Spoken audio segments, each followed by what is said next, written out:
नमस्कार दोस्तों। आज किसानों पर एक गीत पेश है। यह गीत गोरख पांडे जी का लिखा हुआ गीत है। यह गीत आप लोगों को कैसा लगा कमेंट करके ज़रूर बताइए। शुरू भइल किसान के लड़ैया कि चला तू लड़ई बदे भैया। शुरू भइल किसान के लड़ैया कि चला तू लड़ई बदे भैया। लड़े बदे भैया हो लड़े बदे भैया। शुरू भइल किसान के लड़ैया कि चला तू लड़ई बदे भैया। शुरू भइल किसान के लड़ैया कि चला तू लड़ई बदे भैया। कब तक सुतबा तो मुँह के नयनवा हो मुँह के नयनवा। कब तक ढोइबा तो सुख के सपनवा हो सुख के सपनवा। फूटली बा हो फूटली बा ललकी किरनिया कि चला तू लड़ई बदे भैया। फूटली बा ललकी किरनिया कि चला तू लड़ई बदे भैया। तोहरे पसीनवा से अन धन सोनवा हो अन धन सोनवा।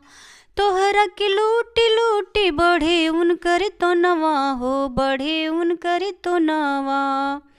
तोहरा के लूटी लूटी बढ़े उनकर तो नवा हो बढ़े उनकर तो नवा। तोहके बा मुट्ठी भर मकैया कि चला तू लड़ई बदे भैया। तोहके बा मुट्ठी भर मकैया कि चला तू लड़ई बदे भैया। तोहरे लड़कवन के फौजी बनावे हो फौजी बनावे।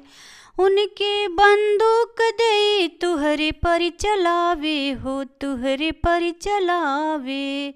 उनके बंदूक दे तुहरे पर चलावे हो तुहरे पर चलावे। जेल के बतावे का चहरिया कि चला तू लड़ई बदे भैया। जेल के बतावे का चहरिया कि चला तू लड़ई बदे भैया। तुहरे अंगुरिया पर दुनिया टिकली बा हो दुनिया टिकली बा। तुहरे अंगुरिया पे दुनिया टिकली बा हो दुनिया टिकली बा। बखरा में तुहरे नर के भरल बा हो नर के भरल बा। बखरा में तुहरे नर के भरल बा हो नर के भरल बा। उठा भाहरावे के ये दुनिया कि चला तू लड़ई बदे भैया। उठा भाहरावे के ये दुनिया कि चला तू लड़ई बदे भैया। लड़े बदे भैया हो लड़े बदे भैया। लड़े बदे भैया हो लड़े बदे भैया। उठा भाहरावे के ये दुनिया कि चला तू लड़ई बदे भैया। शुरू भइल किसान के लड़ैया कि चला तू लड़ई बदे भैया। शुरू भइल किसान के लड़ैया कि चला तू लड़ई बदे भैया।